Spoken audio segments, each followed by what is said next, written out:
Traz. Aqui Traz o quê? não se aprende nada. Traz no sapatinho. Isto é semana de sapatinho, não é? Vamos todos. Leve atrás. Leve atrás é uma pessoa muito calhandreira. Pois, sei. E há aí umas quantas. Oh, o mundo está cheio delas. Hoje, se vocês vivessem na Europa do Norte, ou Inglaterra, por exemplo, ou na Alemanha, não é? Hoje também era feriado, que é o Pois, eu Second sei. Christmas Day. É isso. Veio da Kerstdag, em holandês. É verdade, juro. Por a minha saúde. Vamos lá a isso, por favor. Ai, o caralho! Veio uma guerra. Vem mesmo. Pois, Vem mesmo, é que eu talvez, sei, eu já das sei. mais famosas guerras de sempre. Neste dia estávamos em 1890. A sério, só 1890. Calma, já lá vamos. E morri em Nápoles. Em Nápoles. Bom sim, sítio, meu senhor. amigo. Já morreste em Nápoles? Não, algumas vezes. Mas acordei no dia seguinte. Mas estiveste em Nápoles? Não tiveste? Não, há pouco tempo não. Achei. Estavas a comer uma napolitana. Isso, Napolitana, aqueles bolos de chocolate, claro. Aos 68 anos morria o nosso morto e falamos do arqueólogo alemão Heinrich Schliemann. Vamos saber quem foi Heinrich Schliemann. Dr. Liman. O Dr. Schliemann. Heinrich nasceu em Neubokov Tanta em coisa que passou pela cabeça. 1822. Isto já foi há imenso tempo, não é? Sim. Não foi, porque a viagem que vamos fazer é muito, muito mais antiga do que essa. Então passa a ser pouco tempo. Tu achas 1822 muito tempo? Então para aí, aperta o cinto de segurança. Vamos viajar até Troia. Férias. Troia, sol, Nessa tudo. belíssima Areal. península de Uau, Setúbal. tão bom. Vamos apanhar aqueles barcos verdes que agora custam 700 euros. Pois. Roubo. O pessoal de Setúbal está muito revoltado com isso. Como que eles não, assim, não é? A gente vai a Troia, mas não é para ir para a praia. Troia é nosso. A gente vai lá roubar carteiras. Em Setúbal. Estou a brincar. Aliás, estou a brincar em grande escala, porque não é dessa Troia que vamos falar.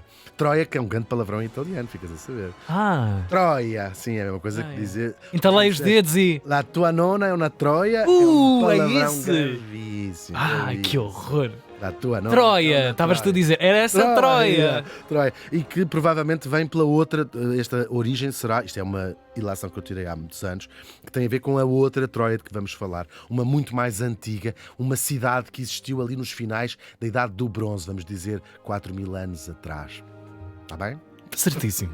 Mais ou Escalas menos, do este final. 3.000 anos, calcula-se. Uhum. Vamos já ver. Mais ou menos 3.000 anos. Portanto, recuamos até ao ano 1500, antes do presente, como se diz agora. Não se diz antes de Cristo, porque o mundo não gira toda à tua volta, Tiago. Obrigado. Before present, PP, quando vis na Ok. história, agora diz antes do presente. É verdade. Já fui fazer o meu. Porque se tirou Pipi. BP, before present. Ah. Mas é interessante fazer isso, porque de facto Sim, claro, não centralizar. uma parte, claro. Bom, por esta altura, há 3.000 anos, o mundo grego vivia uma das fases. O mundo grego, não é que nós sabemos, não é? Viveu várias fases da sua própria civilização. E aqui vivia uma fase que nós chamamos micénica, que eram os micenas que estavam ali.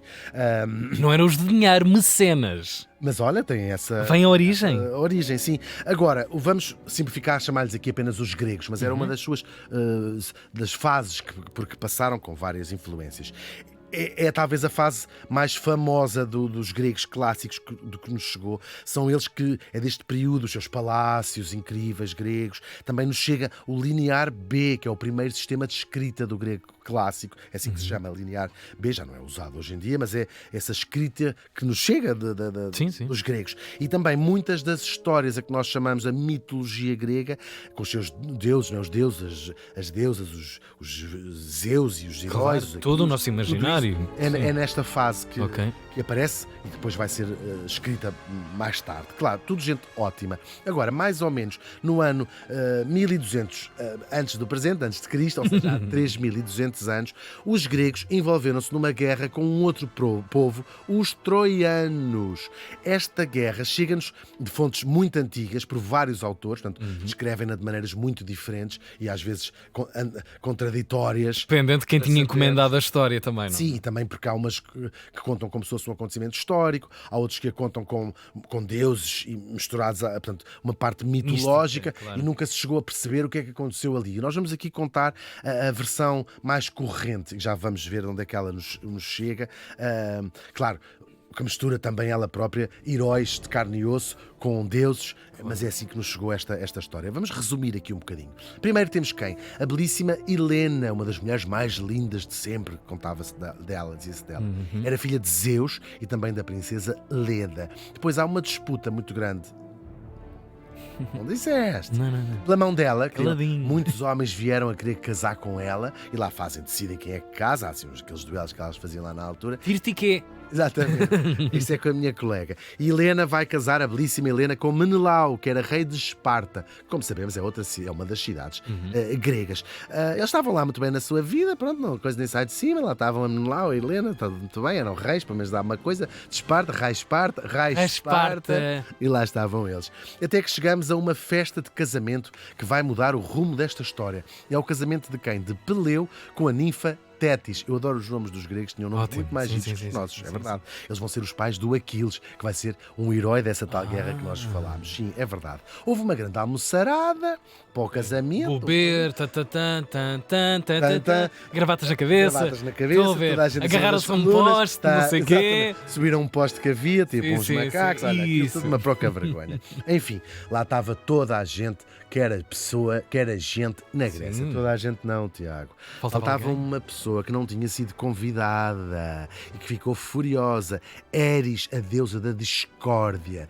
E ela fica tão furiosa que resolve vingar-se. O que é que ela faz para lançar assim as chatices na... Não me convidaram? Já vos... Tal e qual. E é tortuosa esta vaca. Chamar-lhe vaca, no fundo, é uma deusa. sim, Já é tem uma uma falta deusa, de respeito sim. pela Deusa religião vaca. das outras pessoas. O que é que ela faz? Vai atirar para o meio da festa. Lembra-se de fazer isto, uma boa ideia para chatear as pessoas. Uma maçã onde vem escrito para a mais bela. É uma maçã que também se chama pomo e é daí que vem a expressão o pomo da discórdia. É geralmente uma coisa que causa discórdia geral. Ora, quem é que se levanta logo para dizer a maçã é minha? 3 das consideradas belezas deste mundo era Atena e Afrodite. As 3 levantam-se e dizer a maçã é minha. Chateiam-se mesmo. Agarram-se aos cabelos umas das outras. Uma chapada assim. Tipo, Tudo na piscina. Mas resolvem de outra maneira. O que é que elas vão fazer? Vão escolher um jovem, para ser ele a decidir quem é que vai levar a maçã. E escolhem quem? Paris, que era um filho de Príamo, rei de Troia, portanto, um príncipe de Troia. Como não E ficar elas dizem fascinado isto é incrível, com toda a trama. A trama, sim, exatamente. É Isto envolve deuses e tudo Sim. à volta, mas é incrível e é a base da mitologia grega. E então eles disseram assim: o Paris é que escolhe quem é. E o Paris lá vai escolher Afrodite. Não porque ele a achasse mais bela, mas porque a Afrodite lá o apanhou de lado e disse assim: olha, também vais fumar? Anda cá que eu vou fumar. E a fumar disse assim: se tu me escolheres a mim, porque isto é uma questão de vaidade em relação às outras, não é? Eu vou fazer com que tu fiques com a mulher mais bela de sempre, não é? A mortal mais bela de todas, Helena, que era, lembro, casada com Menelau. Não se prometeu ela própria. Não, ela já Esperta. estava, filho. Onde ela já estava. E Paris, com de olho na bela Helena, aceita e dá assim, o dito por nome, ou seja, escolhe Sim. a Afrodite para lá ser. Perante Depois, todo. para toda a gente, e ela fala assim: estão a verem? Olha, chupa, disse ela às outras colegas belas. E é assim que Paris vai raptar Helena e levá-la para Troia. Não se sabe, as fontes antigas não dão bem aqui caso de se ela foi por livre vontade, se também se apaixonou por ela, se ele a violou e raptou. A Afrodite, uma das maneiras que pode ter feito para cumprir a sua promessa é ter feito os feitiços que elas faziam para que a Helena se apaixonasse por Paris e quisesse fugir com ele. O que sabemos é que ela foi, de facto, desapareceu dali e foi levada por Paris para Troia. E é assim que Menelau, furioso e despeitado, tinha levado a sua mulher, convocou todos os reis gregos, Agamenon, nós já ouvimos falar dele, Odisseu, ou Ulisses, que era outro rei também dali, juntam-se todos para se vingar de Paris e resgatar Helena para si. O que se segue é uma guerra e um cerco à cidade de Troia. E que guerra! Vai durar... Guerra terrível. 10 anos durou esta guerra. Um empate técnico quase sempre, ou seja, a cidade estava sitiada, nem os outros cediam, nem os gregos que estavam ali debandavam, não é? Toma, toma, toma, a tua avó, a minha avó, tumba, tac, Troia, e eles, sim. Muito giro. Até, isto é um dos principais acontecimentos da mitologia grega. Esta é quase um divisor de águas, esta guerra de Troia, que já todos ouvimos falar, claro. Isto porque é que é um divisor de águas verdadeiro na mitologia grega? Porque os próprios deuses do Olimpo, cada um deles vai escolher um lado. Há deuses que apoiaram os gregos e deuses que apoiaram os troianos. Portanto, isto é uns mitos fundadores da mitologia grega. Ora, a guerra tinha chegado àquele ponto 10 anos depois, onde não sei o quê, nem saía de cima Sim, também. de cima. Estava toda a gente assim, isto não sei o quê, então não saem de cima, então e agora? Vamos acabar com isto. Claro, e os gregos têm um plano que todos conhecemos de cor, que é fingir que se vão embora, pegam nos seus barcos e vão-se embora. Deixando. Sim, a arrumar a coisa à e fizeram porta- mesmo uma música. Sim, já estavam a dobrar. Deixa eu ver assim uma frentola. Sim, a fechar coisa e tal. Sim. A fazer as malas. Vais levar isso. A levar também as toalhas dos hotéis. Claro, Enfim, tudo. gregos bem, Que aquilo é sendo hora. gregos. Que não escapa ninguém. E deixam à porta das grandes muralhas de Troia um presente, como em forma de pedir pazes, que era o quê? Um gigante cavalo de madeira. Um cavalo de madeira para os troianos fazer assim, tuba. O resto já sabemos. Os troianos aceitam, levam o cavalo para dentro e de lá sai uma pilha de soldados gregos que vão dar cabo da cidade e assim se vencem os gregos. A Guerra de Troia. Esta história chega-nos sobretudo da mesma fonte, do mesmo autor, dois livros diferentes. Dois poemas épicos de Homero, do grande Homero, a Ilíada, que é o nome que os gregos davam a Troia, Ilion, e por isso é que se chama Ilíada, ou a Odisseia, que é o nome do rei grego, Odisseu, que é o mesmo que Ulisses. Na tradição romana é a origem destes dois nomes, a Ilíada e a Odisseia, dois marcos fundadores da literatura mundial, claro. E durante os séculos seguintes, milénios mesmos, esta história foi tomada por boa. As pessoas acreditam. Era um facto histórico. A Guerra de Troia era um facto histórico, as pessoas acreditavam e contavam. Houve assim, havia Troia, havia isto e havia aquilo, e até sabiam onde é que Troia tinha ficado um dia, a cidade de Izarlik, na Anatólia, atual Turquia. Aí já a localização que estamos mesmo Já a falar. sabiam disso. Sim. Troia era aqui, Troia era aqui. Na verdade, já tinham sido muitas cidades, passaram-se milhares de anos, não é? Pois. E, portanto, ali 3.000 anos quase, Entra não é? povo, sai povo, entra povo, sai Tal e qual. povo. E portanto eram muitas camadas, aquilo que nós em arqueologia se chama tel, que é um monte artificial que se cria pelas camadas que uma cidade vai tendo. Portanto, é arrasada, põe por cima, é arrasada, põe por cima. Este tel é como se chama um monte artificial causado desta maneira. Depois às vezes dá nomes a sítios, talvez o caso mais emblemático seja Tel Aviv, que é isso precisamente que significa. Nós estamos sempre a descobrir coisas novas. E claro, agora, essa sucessão de cidades que se foram construídas em cima de Troia acaba por decair e na Idade Média era basicamente uma montanha com uma vaga aldeia onde as pessoas cultivavam ali. Tinha desaparecido Troia do mapa, verdadeiramente. Nem se ouve. Não tinha desaparecido do No imaginário, coletivo, não sim, é? mas já Pois. ninguém sabia onde é que era, não é? Não tinha saído do coletivo, por exemplo, de uma certa criança alemã, o nosso Schliemann, que em miúdo leu a Ilíada, leu a Odisseia, fascinado com aquilo tudo, como não ficar fascinado com a mitologia claro. grega, não é? E aos 7 aninhos jurou assim: eu hei de encontrar onde é que ficava Troia, que tinha-se perdido essa memória, claro. O caminho dele não foi fácil, a família era muito pobre e, portanto, ele não pôde ir para a faculdade, que era o seu sonho, não é? Estudar a história, a arqueologia, Uau. portanto, ele não pôde. Então teve uma data de trabalhos. Ele andou mesmo de seca, correu seca e meca, trabalhou numa mercearia, depois magoou-se num braço, depois tinha que fugir do emprego porque queriam bater-lhe. Este tudo. Tudo. Para o seu sonho. Tudo mesmo. Ele mete-se como ajudante num navio que ia para a Venezuela, o navio naufraga, ele escapa em cima de uma porta com a Kate Winslet. Bem, vou imaginar. Tem mais graça. Ele disse assim: sai daí, ó. A própria vida dele é épica também. É mesmo, vai dar às costas da Holanda, vai parar a Amsterdão. Em Amsterdão vai trabalhar para uma empresa de import-export, de importação, que vai mandá-lo para São Petersburgo.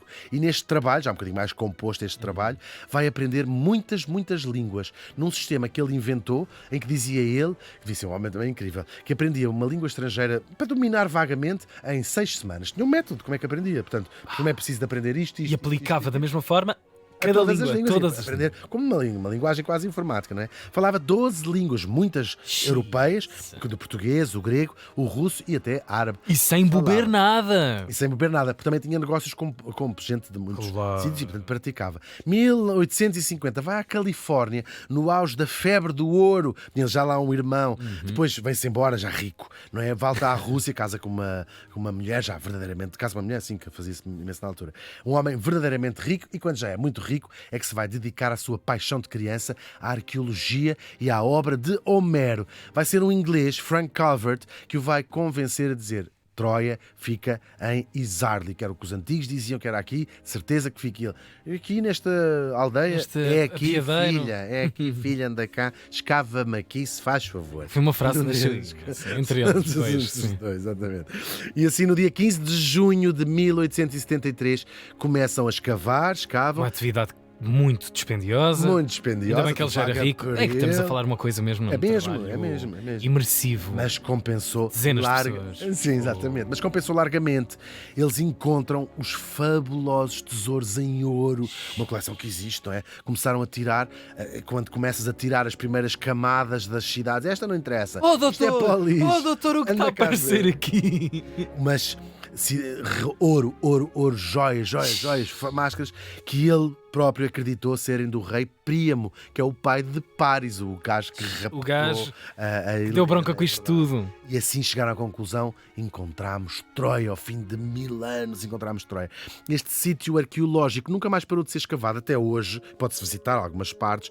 Foram encontrados vestígios com quase 4000 anos, que de facto datam aqueles vestígios a muitas cidades que lá existiram, 10, 12, 13, em vários períodos. Não se tem a certeza, ou seja, nem todos os historiadores e arqueólogos aceitam que o nível que ele encontrou seja de facto o nível correspondente à Troia da Guerra de Troia, mas unanimemente aceito que ali foi a cidade de Troia. Hoje é património da Unesco, claro, da humanidade. Visitem, que se puderem visitar aqui esta zona da Turquia.